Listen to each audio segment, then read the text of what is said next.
그레이트 씨, 더 그레이트 씨.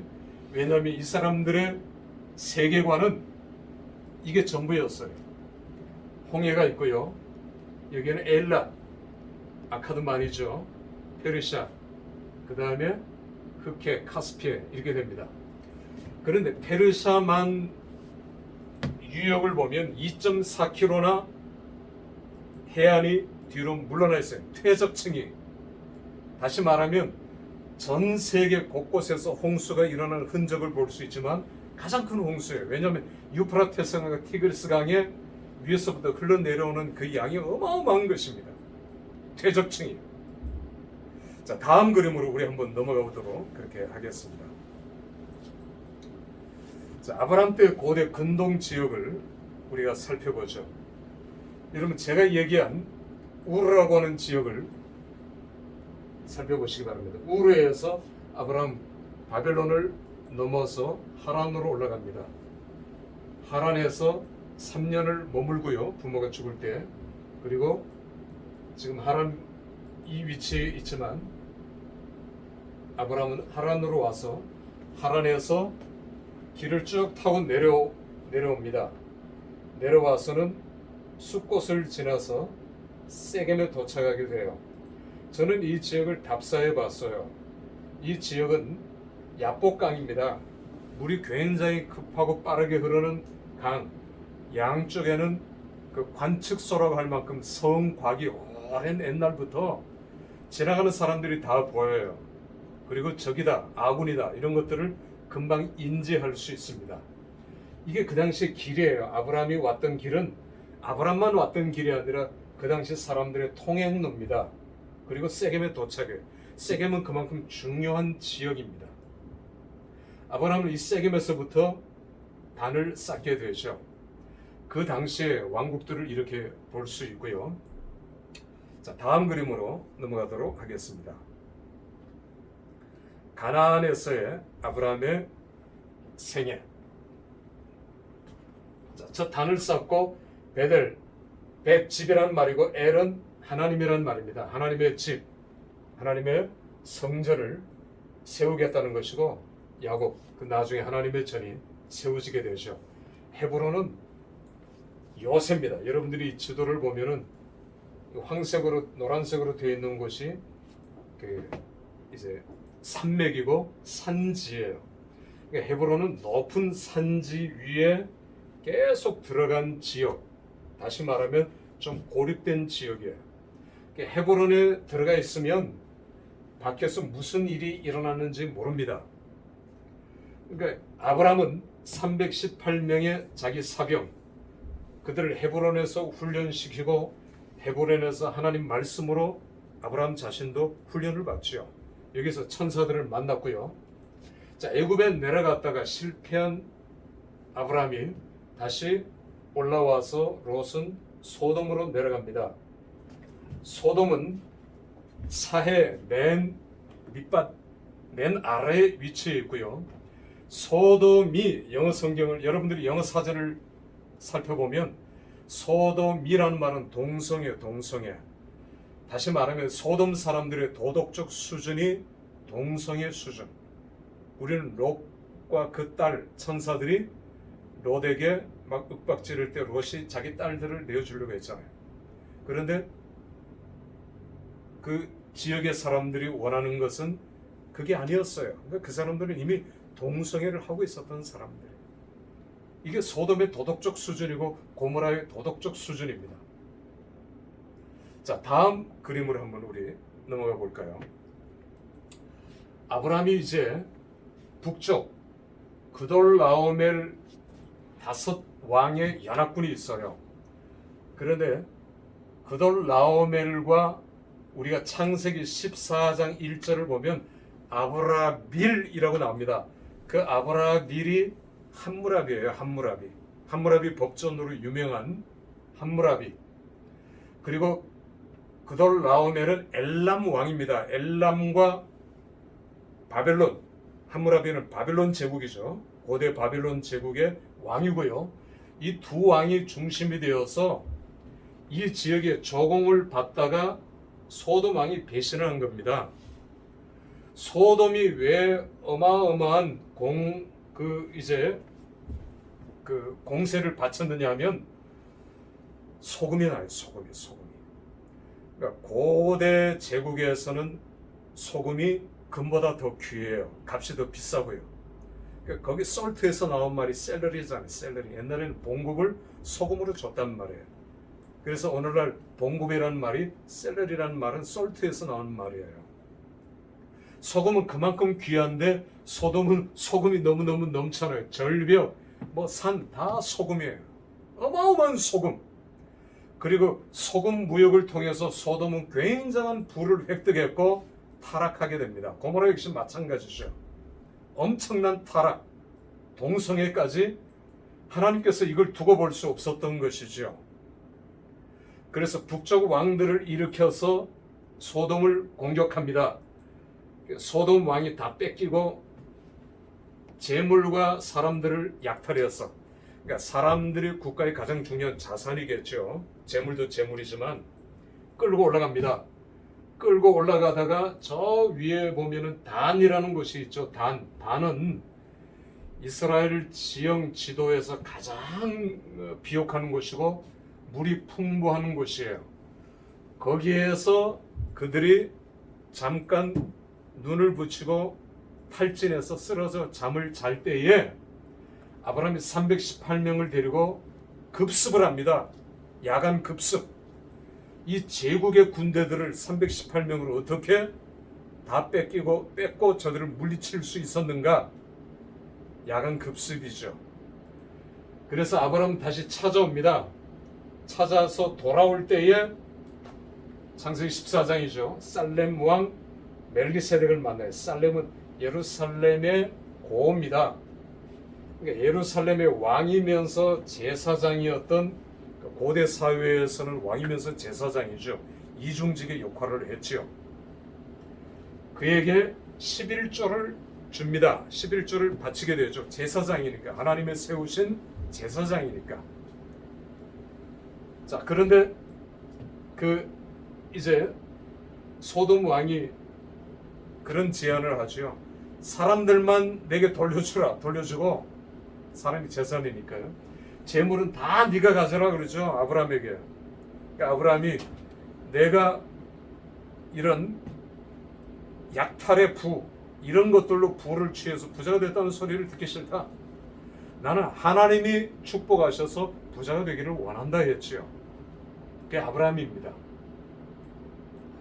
아브라함은 그렇게 해서 11조, 시중에 11조는 율법이고 11조는 안 바쳐도 되고 참 나쁜 사람들이에요. 성경을 모독하고 왜곡하는 사람들입니다.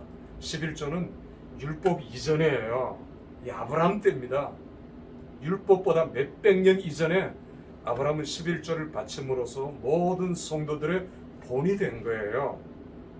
모델이 된 것입니다. 하여 11조를 율법이라고 폄하하고 공격하는 사람들은 정말 잘못된 사람들이고 정말 나쁜 사람들입니다. 혹은 성경에 대해서 무지해서 그런 거죠. 11조는 율법이 아니고 율법적인 것들이 아닙니다. 오히려 최소죠. 최소. 내가 은혜를 받으면 12조도 드릴 수 있고 13조도 드릴 수 있고 그런 것들을 통해서 기독교는 부흥하고 성장하고 발전해 왔던 거죠. 많은 사람들이 희생 때문에. 아브라함은 본을 보였던 것입니다. 자, 다음 장면으로 넘어가도록 하겠습니다. 아브라함의 말년을 살펴보죠. 자, 아브라함은 이제 이삭을 모리아산으로 데리고 갑니다. 하나님 앞에 번제로 드리기 위해서.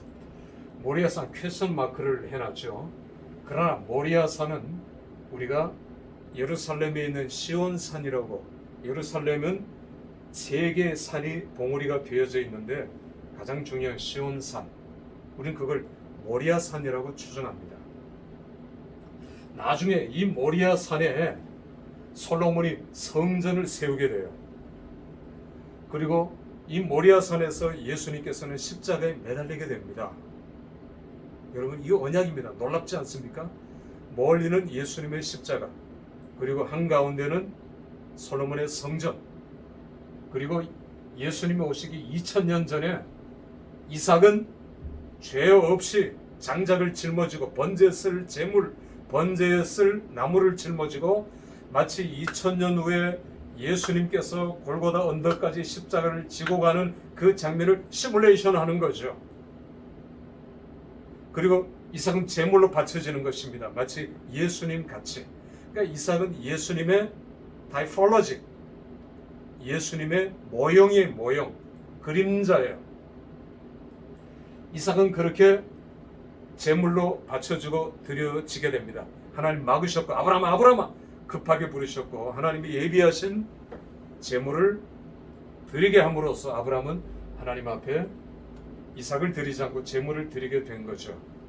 이삭은 12살 어린 나이에 마치 성인식을 하듯이 이삭은 거기서 하나님을 만나게 됩니다. 그리고 이삭은 철저한 자기의 신앙을 확립하게 되죠. 그래서 아브라함은 참 전투적인 사람이에요. 족장하게 되면 아브라함과 이삭과 야곱, 요셉을 일컫지요. 여러분 교인들 보세요. 여러분 주위에 있는 사람들 보세요. 어떤 사람은 아브라함 같은 사람도 있습니다. 진취적이고 역동적인 사람입니다. 모험을 좋아하고 정면 돌파하는 사람, 믿음으로 굳게 무장된 사람, 가끔 실수도 하겠죠. 아브라함도 2번이나 아내를 팔고 저 멀리서 돈을 세면서 희죽희죽 웃고 있는 아브라함의 그 모습, 사람이 얼마나 실망했나요? 그런 아브라함을 사람은 주로 불렀어요. 주. 난 저런 놈하고 못 살아.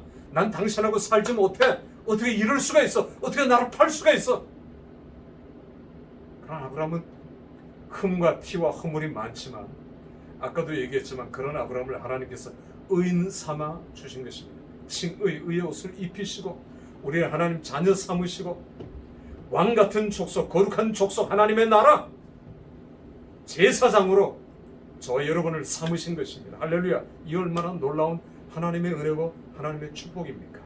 자, 다시 얘기를 돌아오면 아브라함과 이삭의 그런 관계, 여러분 주위에 아브라함 같은 사람도 있어요. 근데 이삭 같은 사람도 있어요. 이삭 같은 사람은 어떤 사람이냐 하면 돌다리도 두들겨 보는 사람입니다.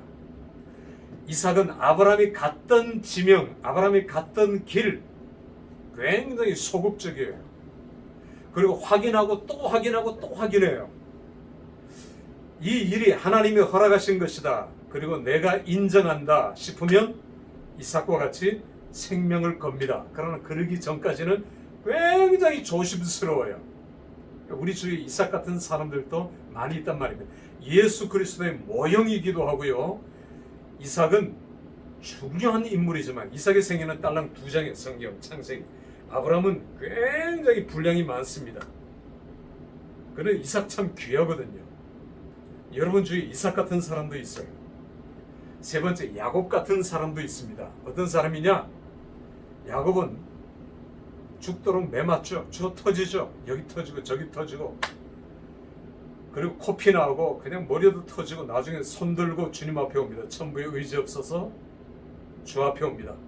주 나를 박대하시면 나 어디 가리까? 야곱 같은 사람은 얻어 터지면서 성화되는 사람, 얻어 터지면서 예수 그리스도를 닮아가는 사람, 얻어 터지면서 하나님을 닮아가는 사람, 얻어 터지면서 하나님 앞에 성숙한 사람이 되는 것. 그런 사람, 야곱, 여러분 주위에 야곱 같은 사람, 그 사람 이렇게 있지요.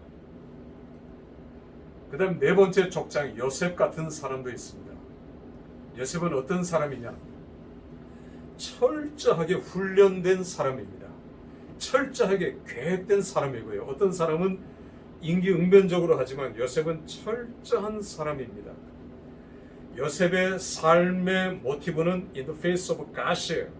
하나님의 면전에 늘 하나님이 내 앞에 있다. 내가 어디를 가든지 내가 뭘 하든지 하나님 나와 함께 하신다. 하나님 내 앞에 있는데 내가 어찌 범죄할 수 있어요. 보디발의 아내가 나를 유혹하더라도 나는 범죄할 수 없는 것이 라틴어로 코람 데오, 영어로는 in the face of God이죠. 하나님의 면전에.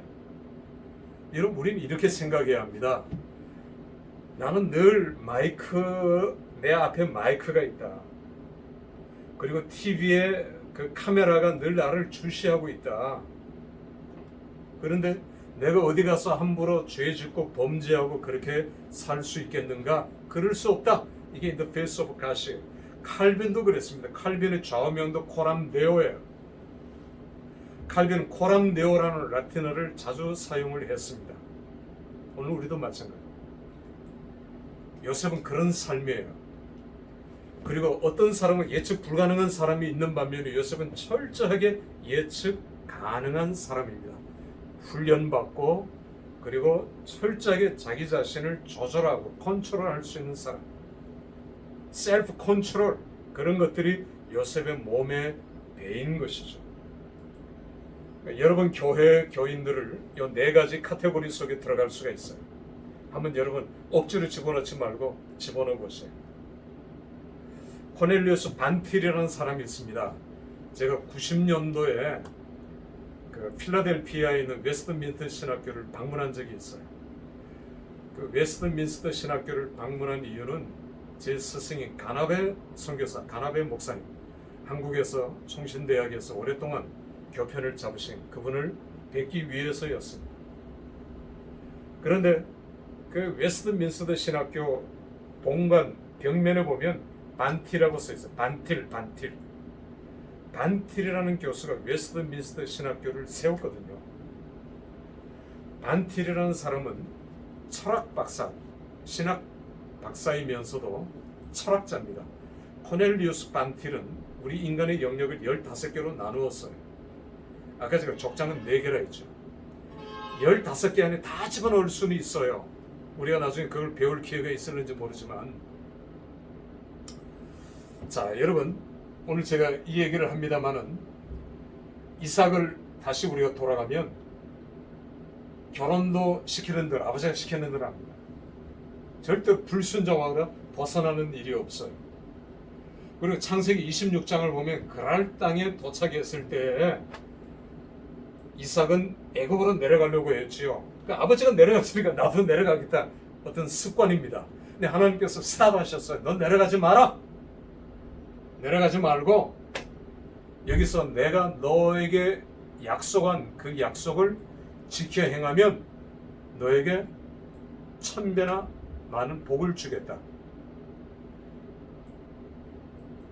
자, 그래서 이삭이 이 그랄 땅에서 농사를 짓습니다. 이삭은 농사꾼이 아니에요. 직업이 뭡니까? 목축업자죠. 목축업자. 양과 염소 이런 목축업자예요. 농사를 지어본 적이 없어요. 여러분, 제가 농사 초보자인데 농사 짓다가 계속 실패합니다. 농사 짓는 게 보통 어려운 일이 아니에요. 그런데 이삭이 농사를 지었어요. 바로 그 땅, 그 정관사, 히브리어 정관사는 여러분 나중에 히브리어를 배울 때 정관사가 굉장히 중요합니다. 바로 그 땅이에요. 고유명사입니다. 더 플러스 보통 명사는 고유명사가 되죠. 그 지명 이름이 아니라 바로 그 땅에서 바로 그 해입니다. 그 해에 소출의 100배를 얻었어요. 100배. 보통 일이 아니죠.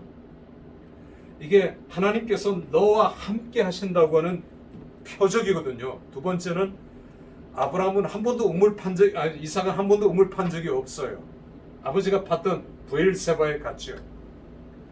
그런데 이삭이 우물을 팔 때마다 옆에 블레셋이 와서 뺐습니다. 약탈 문화라 했죠. 이삭은 싸우지 않습니다. 이삭은 굉장히 순한 사람이에요. 그 우물을 줍니다. 그리고 이삭은 다른 곳에 가서 또 우물을 파요. 물이 나와요. 여러분, 이스라엘을 이렇게 다니다 보면 물이 나오는 것이 별로 없어요. 아까 우리가 단이라는 곳을 봤지만 물의 수량이 제일 많은 곳입니다. 텔단. 뒤에 가서 또 보겠습니다만은 가이사라 빌립보. 중간중간에도 제가 질문 하나 할까요? 이스라엘을 여행하다 보면은 산 위에 동네가 많아요.